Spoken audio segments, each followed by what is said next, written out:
inovação científica. Gostaria de perguntar ao Wilker como é que está a situação da ciência e tecnologia no Brasil. E aí são 3 perguntas conectadas, Wilker. Quantas patentes registradas no Brasil são registradas por nacionais, por residentes, seja pessoas físicas ou pessoas jurídicas? Pode pesquisar no celular, começa a pesquisar. Quero perguntar também o orçamento do Ministério de Ciência e Tecnologia para 2025, se você acha que é um orçamento suficiente e necessário.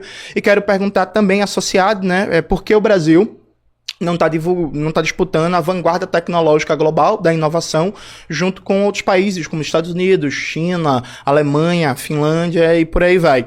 Então, qual é o peso dos residentes brasileiros no registro de patente, o orçamento desse ano do Ministério da Ciência e Tecnologia, se você considera suficiente, e porque o Brasil não é vanguarda na corrida tecnológica global, o que está diretamente associado ao papel das universidades, né? Evidentemente, espero que você consiga comentar o papel das universidades na produção de ciência e tecnologia no Brasil, nas universidades públicas.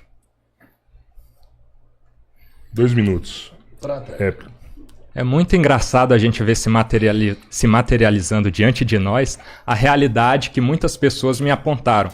Pô, Wilker, não vai perder tempo com o Jones não, que ele é infinitamente menor que você e ele só quer transformar isso tudo numa deturpação da realidade com base em sofismas para controlar o debate a partir de narrativas que não se coadunam nem mesmo com a sua pergunta.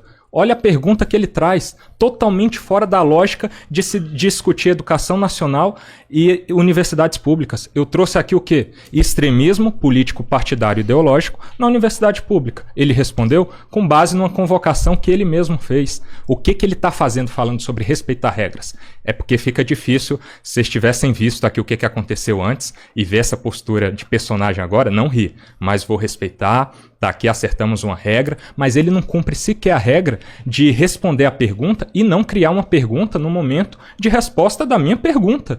Ele está no momento de resposta dele. Aí ele quer criar uma pergunta achando que eu vou cair nessa idiotice. Olha o nível. Só que eu falei para as pessoas, né, que me disseram isso. Não, eu vou lá para mostrar a minha perspectiva, porque essa gente está muito acostumado dentro da sua bolha, como os nossos camaradas estão lá no DCE. Vê se tem alguém de direita lá, né, que o Johnny disse que tem gente de direita mandando mensagem para ele. Eu recebo pelo menos 5 pessoas falando comigo todo dia lá, né. Mas um abraço aí para os alunos do DCE, né, que eu desmascaro constantemente a face de vocês dentro da universidade, né. Mas ele sequer responde a pergunta sobre o extremismo que ele mesmo convoca. E ele deturpa a realidade para fazer uma pergunta no momento que não é de pergunta, não respeitando as regras estabelecidas, que quer falar sobre eu descumprir regra, um personagem. Você é completamente falso, Jones, não esperava isso de você, mas até te falei lá, né? Pô, vamos ver, na hora do ao vivo a gente vê a verdade, a sua verdade é essa, né? Você não responde nada e agora você vai ter a oportunidade de fazer a sua pergunta e eu, como cumpridor de regras, responderei ela agora no momento correto. Mas quando eu fizer uma pergunta, responda, por favor, você é capaz. 3 minutos, Jones, pergunta. Gente, veja, o Wilker, ele acabou de dizer que é fora de lógica falar sobre ciência e tecnologia num debate sobre educação.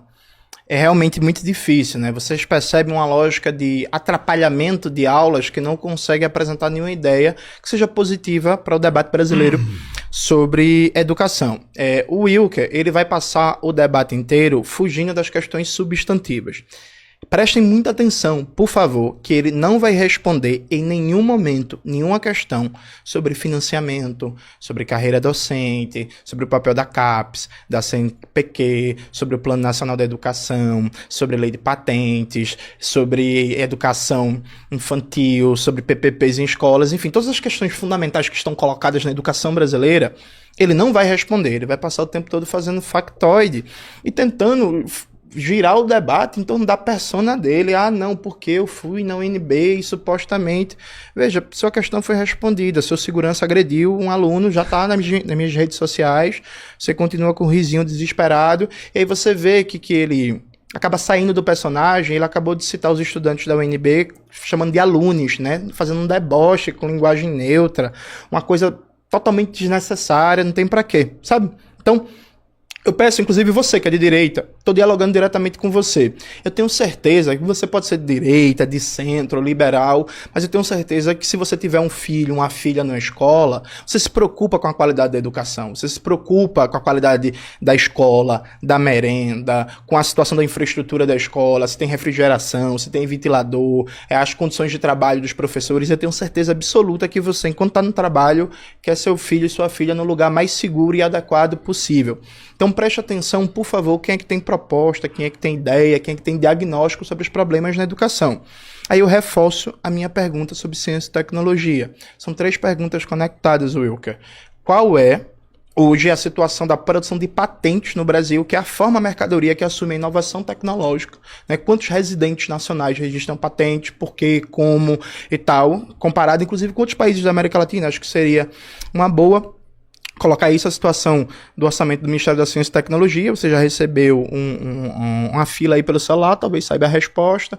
Acho que falar o quanto esse orçamento é suficiente ou não para dar conta das questões brasileiras. E um debate, né?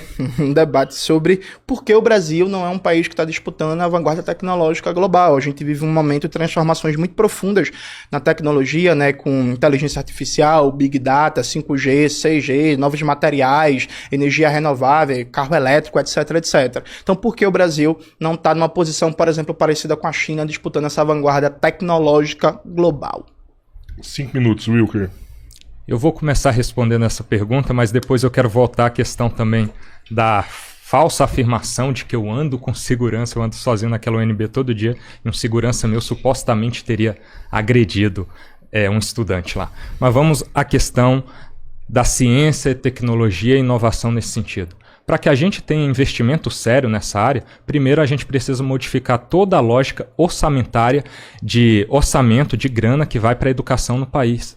A gente tem uma deturpação dessa lógica no nível que para a educação superior, onde a gente gasta em muito com bobagem e com salários, despesas obrigatórias, a gente não tem a destinação correta desse recurso, que é 4 vezes maior do que o que vai para a educação básica. Então a gente tem um problema na raiz, lá atrás. Então, discutindo coisa séria mesmo aqui, é tudo que rege como vai funcionar a educação, tanto nos seus primórdios, lá na básica, ensino fundamental e médio, quanto na superior. A gente tem essa distorção de realidade, que é a gente tendo 1/4 do que vai para ensino superior indo para a básica, para cobrir todos esses alunos. Em idade infantil, adolescência, Brasil inteiro, sendo que a gente sabe que a educação superior é oferecida só para alguns. Aí dentro dessa lógica que a gente tem 4 vezes mais de orçamento indo para a educação superior, a gente ainda não consegue produzir isso que você está falando, que é inovação tecnológica competitiva no país, com as grandes potências mundiais. Sabe por quê? Porque 90%, em média, lá na UNB, é isso, do orçamento está comprometido com despesas obrigatórias, com salários, gasto com pessoal, energia e afins, mas principalmente para pagar pessoal, aposentadorias, pensionistas, e é nesse nível que está o nosso orçamento hoje. Então tem como a gente chegar a algum lugar em termos de investir onde realmente é preciso, desse jeito? Eu acho que é uma conclusão muito fácil de se chegar. É impossível. E na educação básica, então, falando de todas as questões que a gente vai poder adentrar aqui, que são problemas lá, mas que a gente tem tanto ideologicamente, a gente vai falar também, quanto nessa questão de apenas 1/4 para cobrir toda a educação básica, ensino fundamental e médio. Tem como dar certo esse país? Não tem em todos esses sentidos.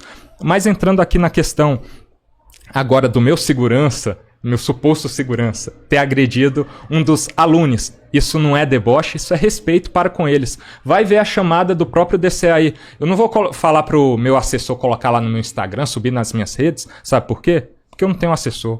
Trabalho sozinho.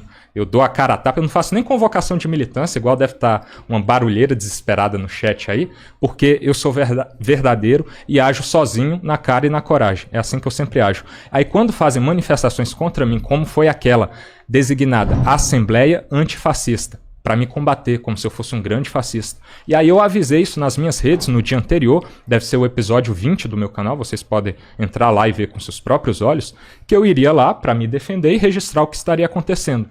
50 pessoas voluntariamente foram lá se juntar a mim para prezar pela minha incolumidade física, vamos chamar assim, né? Pela minha segurança. Foram lá fazer voluntariamente mesmo. pessoas que eu não paguei R$1, eu nem chamei, foram lá se manifestar ao meu favor. Isso tudo está registrado no episódio 24 do meu canal. Mais de 1 hora de vídeo na íntegra. Qualquer um pode escolher ver um corte manipulado nas redes do Jones, aí a partir de uma matéria do Metrópolis, que eu já refutei, o jornalista que produziu a matéria também. Tudo isso está no meu canal. Aí você escolhe tirar suas próprias conclusões. Acreditar em uma pessoa, que eu não vou colocar os nossos hosters aqui na saia justa não, mas um cara que atrás das câmeras é de uma falsidade ímpar, ele age como se fosse seu amigo. Aí na frente é isso daqui, um personagem completo que gosta de deturpar a realidade a partir de cortes já numa malícia, né? Tem um assessor aqui, tem a militância ali, só que não consegue ter o engajamento que o cara sozinho tem. E precisa vir aqui passar por isso, né? Mas tudo bem. Falando sobre realidade mesmo, de violência, cita uma vez que eu tenha agredido alguém, uma vez que eu tenha sido extremista com alguém. Eu citei aqui várias. Estou citando incoerência, estou citando ele convocando extremistas para me retirarem lá mediante um crime. Constrangimento ilegal é um crime, artigo 146 do Código Penal. Eles estão respondendo penalmente por isso, criminalmente. E o cara não tem a humildade sequer de falar, pô, realmente a gente errou ali, não era para ter agido daquela forma, são jovens comunistas, revolucionários, cheios de sentimento. E aí eles foram violentos ali, mas pô, eu gostaria de pedir desculpa. Teria essa oportunidade, não teve. Aí cada um tire suas próprias conclusões acerca de atitudes, né? Tanto de tratar do mérito, quanto da forma de comportamento dentro da universidade. É assim que eu me comporto e é assim que ele se comporta. 2 minutos, João.